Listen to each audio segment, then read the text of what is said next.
एक छोटे से गांव का नाम था रामपुर। गांव छोटा था, लेकिन वहां रहने वाले लोग मेहनती और दिल के बहुत अच्छे थे। उसी गांव में रमेश नाम का एक गरीब आदमी अपनी पत्नी सीता और छोटे बेटे सोनू के साथ रहता था।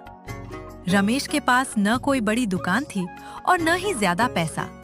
उसके पास बस एक पुरानी सी हाथ गाड़ी थी, जिस पर वह रोज सुबह मंडी से आलू खरीदकर गांव की गलियों में बेचता था। सुबह होते ही रमेश अपनी गाड़ी लेकर निकल पड़ता।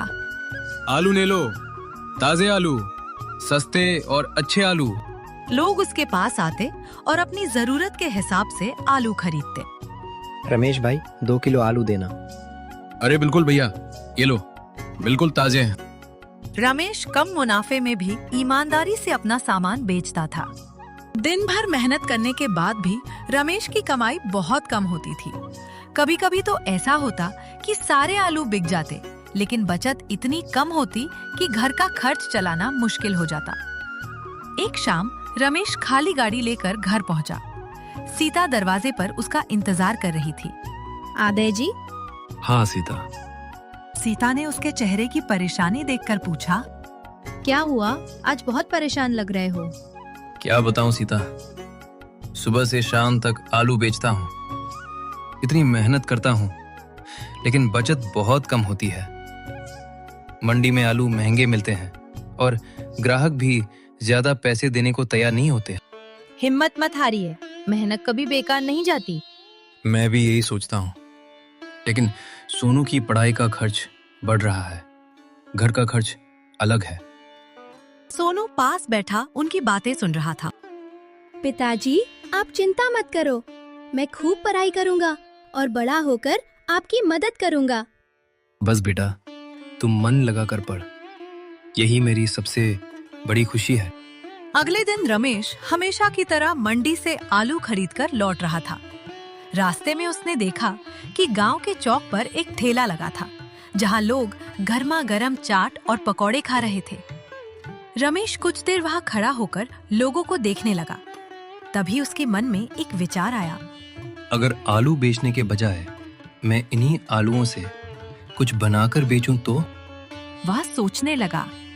आलू तो मेरे पास हमेशा रहते हैं। अगर मैं आलू टिक्की बनाना सीख जाऊं और लोगों को गर्मा गर्म टिक्की खिलाऊं, तो शायद मेरी कमाई बढ़ सकती है। रमेश के चेहरे पर उम्मीद की मुस्कान आ गई। शाम को रमेश घर पहुंचा और सीता को अपना विचार बताया। सीता, मैं सोच रहा हूं कि अब सिर्फ आलू बेचने के बजाय आलू टिक्की बनाकर बेचूं। आलू टिक्की? लेकिन आपको बनानी आती है? नहीं आती, लेकिन सीख सकता हूं। सीता मुस्कुराई। तो सीख लीजिए, मैं भी आपकी मदद करूंगी। दोनों ने घर पर आलू उबाले, उसमें मसाले मिलाए और टिक्की बनाने की कोशिश की। पहली टिक्की तवे पर डालते ही टूट गई। अरे, ये क्या हुआ? सीता हंसने लगी। लगता है हमारी पहली टिक्की ने तो तवे पर ही हार मान ली।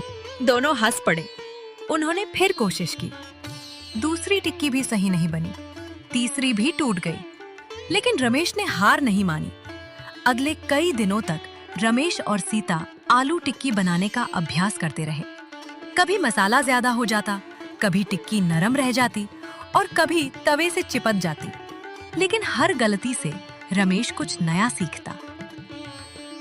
आखिरकार एक दिन उसकी टिक्की सुनहरी, कुरकुरी और स्वादिष्ट बनकर तैयार हुई।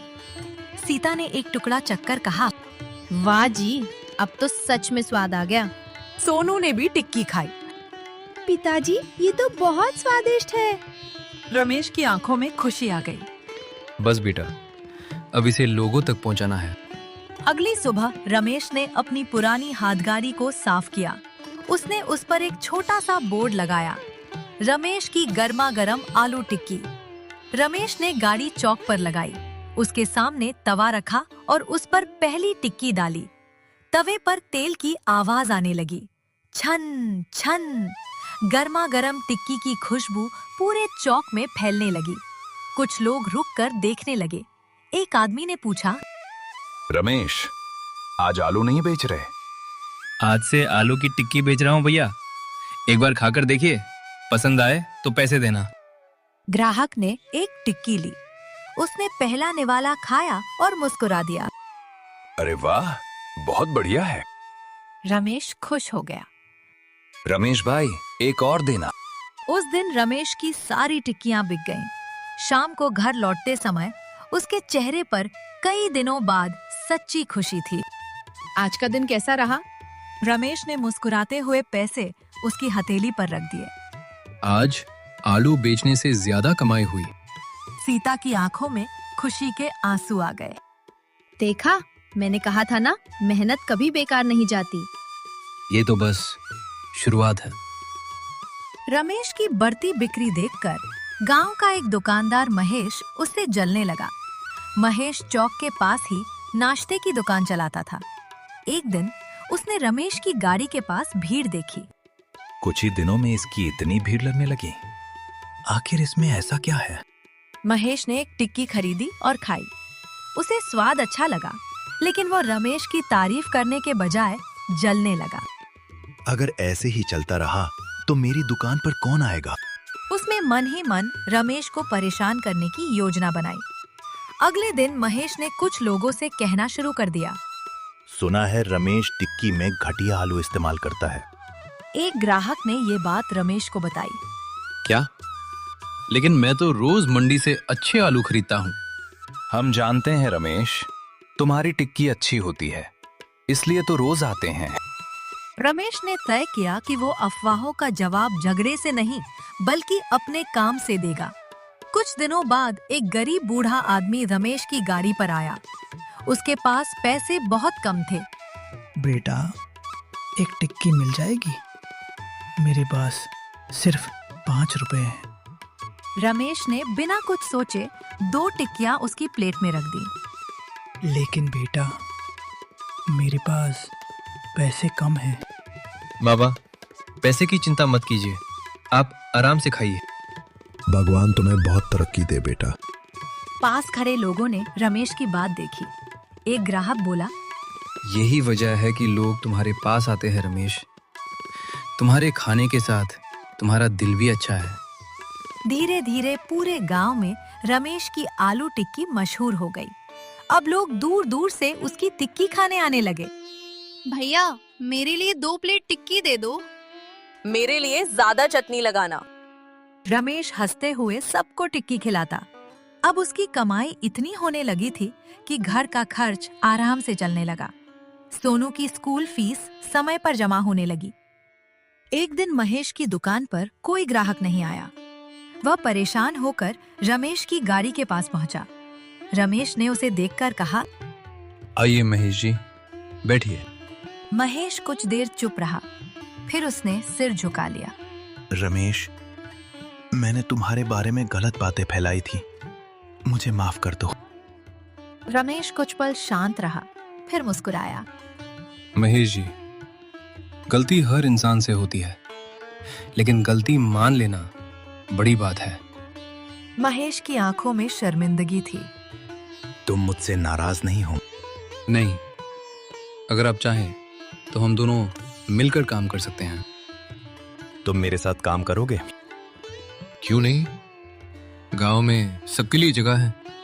उस दिन से महेश ने रमेश से सीखना शुरू किया। रमेश ने उसे बताया कि स्वाद के साथ साथ साफ सफाई, ईमानदारी और ग्राहक का सम्मान भी जरूरी है। दोनों ने मिलकर एक बड़ी दुकान खोलने का फैसला किया। दुकान का नाम रखा गया रमेश आलू टिक्की सेंटर। दुकान के बाहर एक बड़ा बोर्ड लगा था, मेहनत का स्वाद, रमेश की आलू टिक्की। अब वहाँ सिर्फ आलू टिक्की ही नहीं, बल्कि चाट, दही टिक्की और मसाला आलू भी मिलने लगे। सालों की मेहनत के बाद सोनू ने अपनी पढ़ाई पूरी की। एक दिन वह घर आया और पिता के पैर छूकर बोला, पिताजी, आज मेरी नौकरी लग गई। रमेश की आंखों में खुशी के आंसू आ गए। मुझे तुम पर गर्व है बेटा। पिताजी, आपने मुझे सिखाया कि गरीब होना बुरी बात नहीं है, मेहनत छोड़ देना बुरी बात है। रमेश ने बेटे को गले लगा लिया। तो दोस्तों, आपको कैसी लगी रमेश की आलू टिक्की की कहानी? तो वीडियो को लाइक जरूर करें कहानियों के लिए सब्सक्राइब करें और बेल आइकन आना भूलें। अपने दोस्तों और परिवार के साथ इस शेयर जरूर करें।